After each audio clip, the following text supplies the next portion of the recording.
গত কয়েকদিনের টানা বৃষ্টিতে লন্ডভন্ড হয়ে গিয়েছে উত্তরবঙ্গের সমগ্র এলাকা। জায়গায় জায়গায় ধস নামতেও দেখা যাচ্ছে। বিপর্যস্ত দার্জিলিং। কবে কমবে দুর্যোগ, কেমন থাকবে আজও আগামী কয়েকদিনের আবহাওয়া, জানুন বিস্তারিত। বাংলায় কবে কমবে দুর্যোগ, কেমন থাকবে আজও আগামী কয়েকদিনে দুই বাংলার আবহাওয়া, কি বলছে আবহাওয়া দপ্তর, কি কি রয়েছে সতর্কতা, জানুন বিস্তারিত। গত কয়েকদিনে ভারী থেকে অতি প্রবল বৃষ্টি চললেও আজ সকাল থেকে সেই বৃষ্টির পরিমাণ কিছুটা কম হয়েছে দার্জিলিংয়ে। আবহাওয়া দপ্তর জানিয়েছে, এই মুহূর্তেই আর তেমন কোনো দুর্যোগের সম্ভাবনা নেই উত্তরবঙ্গে। শুধু কেবলমাত্র আলিপুরদুয়ার জেলায় এখনও ভারী বৃষ্টিপাতের সম্ভাবনা রয়েছে।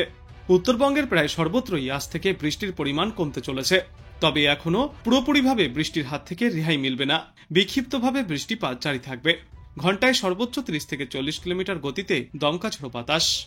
গতকাল আলিপুরদুয়ারে ভারী থেকে অতি ভারী বর্ষণ চলেছে, যার পর আজও সামান্য ভারী বর্ষণের সম্ভাবনা রয়েছে আলিপুরদুয়ার জেলায়। এছাড়াও বজ্রবিদ্যুৎ সহ বিক্ষিপ্তভাবে বৃষ্টিপাত জারি থাকবে উত্তরবঙ্গের দু একটি জায়গায়। বুধবার পর্যন্ত দার্জিলিং, জলপাইগুড়ি, কোচবিহার এবং কালিম্পংয়ে প্রবল বৃষ্টির সম্ভাবনায় সতর্কতা রয়েছে। জারি করা হয়েছে কমলা সতর্কতা। মালদহ এবং দুই দিনাজপুর জেলাতেও আগামীকাল পর্যন্ত এই বৃষ্টিপাত জারি থাকবে। জারি করা হয়েছে হলুদ সতর্কতা। এদিকে দক্ষিণবঙ্গে কেবলমাত্র কলকাতায় আজ থেকে আগামীকাল পর্যন্ত বজ্রবিদ্যুৎ সহ বৃষ্টির সম্ভাবনা রয়েছে।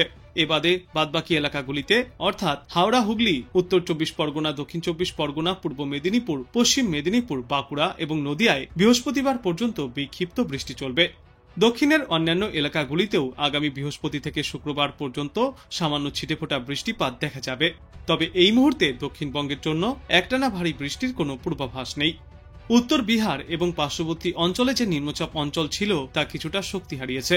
তবে তার সঙ্গে একটি ঘূর্ণাবর্তও অবস্থান করছে, যা সমুদ্রপৃষ্ঠ থেকে 4.5 কিলোমিটার উচ্চতায় বিস্তৃত। এর ফলে পশ্চিমবঙ্গ এবং উত্তর উড়িষ্যা উপকূল সংলগ্ন এলাকায় সমুদ্র উত্তাল থাকবে। ঝড়ো হাওয়াও বইতে পারে। ঘন্টায় সর্বোচ্চ 35 থেকে 45 কিলোমিটার গতিতে এই হাওয়া বইবে। ফলে এখনও মৎস্যজীবীদের উদ্দেশ্যে আরও 24 ঘন্টা সমুদ্রে যাওয়ার ওপর সতর্কতা জারি করা হয়েছে। আজ দিনে সর্বাধিক তাপমাত্রা থাকবে 31 ডিগ্রি সেলসিয়াসের আশেপাশে এবং আজ সর্বনিম্ন তাপমাত্রা থাকবে 25.4 ডিগ্রি সেলসিয়াসে। বাতাসে আপেক্ষিক আর্দ্রতার পরিমাণ থাকবে 97 থেকে 68%। আবহাওয়ার শেষ পূর্বাভাসে জানা গিয়েছে, নিম্নচাপ শক্তি হারিয়ে ঘূর্ণাবর্তে পরিণত হয়েছে। এখন সেটির অবস্থান উত্তর বিহারে। এর প্রভাবে এদিনও ভারী থেকে অতি প্রবল বর্ষণের সম্ভাবনা রয়েছে উত্তরবঙ্গের বেশ কয়েকটি এলাকায়। যেমন গত 12 ঘন্টায় 261 মিলিমিটার বৃষ্টিপাত হয়েছে উত্তরবঙ্গের জেলাগুলিতে। সাম্প্রতিক সময়ে এই পরিস্থিতি আর দেখা যায়নি। এমন ভয়াবহ অবস্থা শেষবার দেখা গিয়েছে 27 বছর আগে, অর্থাৎ 1998 সালে। এদিকে ঘূর্ণাবর্তের প্রভাবে আজ সমুদ্র উত্তাল থাকবে। ইতিমধ্যেই তাই মৎস্যজীবীদের উদ্দেশ্যে উত্তর বঙ্গোপসাগরে যাওয়ার ওপর নিষেধাজ্ঞা জারি করা হয়েছে। বাংলা এবং উড়িষ্যার মৎস্যজীবীদের জন্য এই নিষেধাজ্ঞা জারি থাকবে আজ এবং আগামীকাল। পূর্বাভাস অনুযায়ী আজ কলকাতা এবং আশপাশের অঞ্চলে দিনের আকাশ মেঘলা থাকবে। বজ্রবিদ্যুৎ সহ কয়েক পশলা বৃষ্টির সম্ভাবনাও রয়েছে। সর্বোচ্চ ও সর্বনিম্ন তাপমাত্রা থাকবে 31 থেকে 26 ডিগ্রি সেলসিয়াসের মধ্যে। উত্তরবঙ্গে দুর্যোগপূর্ণ আবহাওয়া বজায় থাকবে। প্রবল বৃষ্টি এবং ঝড়ো হওয়ার কারণে দুর্যোগের পরিমাণ বেশি হতে পারে আলিপুরদুয়ার জেলাতেও। এদিন 200 মিলিমিটারের বেশি বৃষ্টির সম্ভাবনাও রয়েছে কয়েকটি এলাকায়। সেই সঙ্গে অতি ভারী বৃষ্টির সম্ভাবনা থাকবে দার্জিলিং, কালিম্পং, জলপাইগুড়ি এবং কোচবিহারে। উত্তর ও দক্ষিণ দিনাজপুর জেলাতেও রয়েছে ভারী বৃষ্টির সম্ভাবনা। বজ্রবিদ্যুৎ সহ ঝড় বৃষ্টির পূর্বাভাস রয়েছে উত্তরবঙ্গের সমস্ত জেলাতেই। তবে আগামীকাল থেকে এই বৃষ্টির পরিমাণ কিছুটা কমে আসবে উত্তরবঙ্গের জেলাগুলিতে। সিকিম থেকে শুরু করে অসম পর্যন্ত এবং মেঘালয় থেকে শুরু করে দার্জিলিং পর্যন্ত পার্বত্য এলাকাগুলিতে একটানা বৃষ্টির জেরে ধসের পরিস্থিতিও তৈরি হচ্ছে। এদিকে দক্ষিণবঙ্গের আবহাওয়ার পূর্বাভাসে বলা হয়েছে, মূলত আকাশ মেঘলা থাকবে। ভারী বৃষ্টির সম্ভাবনা রয়েছে শুধুমাত্র উপকূলবর্তী দুই জেলা, দক্ষিণ 24 পরগনা এবং পূর্ব মেদিনীপুর জেলায়। আর বাদবাকি সর্বত্রই বিক্ষিপ্তভাবে বৃষ্টির সম্ভাবনা। কলকাতা সহ দক্ষিণবঙ্গে আগামী 2 দিনে বজ্রবিদ্যুৎ সহ বৃষ্টির পূর্বাভাস। সেই সঙ্গে আজ কলকাতায় সামান্য সময়ের জন্য ভারী বৃষ্টিপাতও চলতে পারে।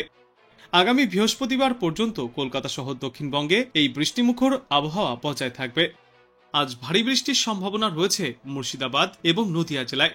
এছাড়াও উত্তর ও দক্ষিণ 24 পরগনা, পূর্ব এবং পশ্চিম মেদিনীপুর এবং বর্ধমান জেলায় আগামী বৃহস্পতিবার পর্যন্ত বিক্ষিপ্তভাবে বৃষ্টিপাত জারি থাকবে। আর এই বিক্ষিপ্ত বৃষ্টির সম্ভাবনায় সমগ্র দক্ষিণবঙ্গ জুড়েই হলুদ সতর্কতাও জারি থাকবে। যেমন কলকাতাতেও আজ রয়েছে ভারী বর্ষণের সম্ভাবনা। এবাদে দক্ষিণবঙ্গের প্রায় সর্বত্রই বিক্ষিপ্তভাবে ঝড় বৃষ্টিপাত জারি থাকবে, কিন্তু আপাতত দক্ষিণবঙ্গের এলাকাগুলির জন্য একটানা ভারী বৃষ্টির কোনো পূর্বাভাস নেই। তবে উত্তরবঙ্গে আজ আলিপুরদুয়ার জেলায় 200 মিলিমিটার বা তার বেশি বৃষ্টিপাত চলতে পারে। অতি ভারী বর্ষণ চলবে দার্জিলিং, জলপাইগুড়ি, কালিম্পং এবং কোচবিহার জেলায়। আর উত্তর দিনাজপুর এবং দক্ষিণ দিনাজপুর জেলাতেও রয়েছে ভারী বৃষ্টির সতর্কতা। বজ্রবিদ্যুৎ সহ ঝড় বৃষ্টির পূর্বাভাস রয়েছে প্রায় সর্বত্রই। সিকিম, উত্তরবঙ্গ, অসম এবং মেঘালয়ে প্রবল বৃষ্টির কারণে দার্জিলিং সহ পার্বত্য এলাকায় ধস নামার আশঙ্কা রয়েছে, আর নদীর জলস্তরও বাড়তে পারে। নিচু এলাকাগুলি প্লাবিত হওয়ার সম্ভাবনাও থাকছে। দক্ষিণবঙ্গে আজ মূলত মেঘলা আকাশ থাকবে। ভারী বৃষ্টির সম্ভাবনা রয়েছে নদিয়া এবং মুর্শিদাবাদ জেলায়, আর বাদবাকি সর্বত্রই বিক্ষিপ্ত বৃষ্টি চলবে। আকাশ মূলত মেঘলা থাকবে। দুপুরে অথবা সন্ধ্যায় স্থানীয়ভাবে 2-1 জায়গায় বজ্রবিদ্যুৎ সহ 2-1 পশলা বৃষ্টি চলবে, কিন্তু আপাতত একটানা ভারী বৃষ্টির সম্ভাবনা নেই। আজ সর্বনিম্ন তাপমাত্রা ছিল 25.2 ডিগ্রি সেলসিয়াসে এবং আজ সর্বাধিক তাপমাত্রা থাকবে 32 ডিগ্রি সেলসিয়াসে। বুধবার থেকে দক্ষিণবঙ্গের জেলাগুলিতে বৃষ্টির পরিমাণ কিছুটা কমতে পারে, তবে এই সপ্তাহ জুড়েই বিক্ষিপ্তভাবে বৃষ্টিপাত জারি থাকবে দুই বাংলার সর্বত্রই। বিশেষ করে দার্জিলিং, কালিম্পং, আলিপুরদুয়ার, জলপাইগুড়ি এবং কোচবিহার জেলায় অতি ভারী বৃষ্টির পূর্বাভাস দিয়েছেন বিশেষজ্ঞরা। আবহাওয়া দপ্তর জানিয়েছে দক্ষিণবঙ্গের 9টি জেলার জন্য হলুদ সতর্কতাও জারি থাকবে, যার মধ্যে রয়েছে বীরভূম, মুর্শিদাবাদ, পূর্ব বর্ধমান, হাওড়া, কলকাতা, হুগলি, পূর্ব এবং পশ্চিম মেদিনীপুর জেলা। এই সমস্ত জেলাগুলিতে ভারী বৃষ্টির পূর্বাভাস রয়েছে। থাকবে লাল এবং হলুদ সতর্কতাও। আর এই বৃষ্টির পাশাপাশি থাকবে বজ্রবিদ্যুৎ এবং প্রতি ঘন্টায় সর্বোচ্চ 40 কিলোমিটার গতিতে দমকা ঝোড়ো বাতাস। দক্ষিণবঙ্গের এই সমস্ত জেলাগুলির পাশাপাশি কলকাতাতেও আজ রয়েছে ভারী থেকে অতি প্রবল বৃষ্টির সম্ভাবনা, তবে বিক্ষিপ্তভাবে এই বৃষ্টি চলবে। একটানা ভারী বৃষ্টির কোনো সম্ভাবনা নেই। আজ বাংলাদেশ আবহাওয়া দপ্তর সূত্রে জানা যাচ্ছে খুলনা, বরিশাল, চট্টগ্রাম ও সিলেট বিভাগের অনেক জায়গায় এবং রংপুর, রাজশাহী, ঢাকা ও ময়মনসিংহ বিভাগের কিছু কিছু জায়গায় অস্থায়ীভাবে দমকা হাওয়া সহ হালকা থেকে মাঝারি ধরনের বৃষ্টি অথবা বজ্র বৃষ্টিপাত হতে পারে। সেই সাথেই সারা দেশের কোথাও কোথাও মাঝারি ধরনের ভারী বর্ষণ চলবে। সারা দেশে দিন এবং রাতের তাপমাত্রা প্রায় অপরিবর্তিতই থাকবে। আগামীকাল ঢাকা, ময়মনসিংহ, খুলনা, বরিশাল, চট্টগ্রাম ও সিলেট বিভাগের কিছু কিছু জায়গায় এবং রংপুর ও রাজশাহী বিভাগের 2-1 জায়গায় অস্থায়ীভাবে দমকা হাওয়া সহ হালকা থেকে মাঝারি ধরনের বৃষ্টি অথবা বজ্র বৃষ্টিপাত হতে পারে। সেই সাথে সারা দেশের কোথাও কোথাও মাঝারি ধরনের ভারী থেকে অতি ভারী বর্ষণ চলবে। সারা দেশে দিন এবং রাতের তাপমাত্রা প্রায় অপরিবর্তিতই থাকবে। 8ই অক্টোবর ঢাকা, ময়মনসিংহ, খুলনা, বরিশাল, চট্টগ্রাম ও সিলেট বিভাগের কিছু কিছু জায়গায় এবং রংপুর ও রাজশাহী বিভাগের 2-1 জায়গায় অস্থায়ীভাবে দমকা হাওয়া সহ হালকা থেকে মাঝারি ধরনের বৃষ্টি অথবা বজ্র বৃষ্টিপাত হতে পারে। সেই সাথেই সারা দেশের কোথাও কোথাও মাঝারি ধরনের ভারী বর্ষণ চলবে। সারা দেশ জুড়ে দিন এবং রাতের তাপমাত্রা প্রায় অপরিবর্তিতই থাকবে। 9ই অক্টোবর ঢাকা, ময়মনসিংহ, খুলনা, বরিশাল, চট্টগ্রাম ও সিলেট বিভাগের কিছু কিছু জায়গায় এবং রংপুর ও রাজশাহী বিভাগের 2-1 জায়গায় অস্থায়ীভাবে দমকা হাওয়া সহ হালকা থেকে মাঝারি ধরনের বৃষ্টি অথবা বজ্র বৃষ্টিপাত চলতে পারে। সারা দেশ জুড়ে দিন এবং রাতের তাপমাত্রা প্রায় অপরিবর্তিতই থাকবে। 10ই অক্টোবর ঢাকা, ময়মনসিংহ, খুলনা, বরিশাল, চট্টগ্রাম ও সিলেট বিভাগের কিছু কিছু জায়গায় এবং রংপুর ও রাজশাহী বিভাগের 2-1 জায়গায় অস্থায়ীভাবে দমকা হাওয়া সহ হালকা থেকে মাঝারি ধরনের বৃষ্টি অথবা বজ্র বৃষ্টিপাত হতে পারে। সারা দেশে দিন এবং রাতের তাপমাত্রা প্রায় অপরিবর্তিতই থাকবে।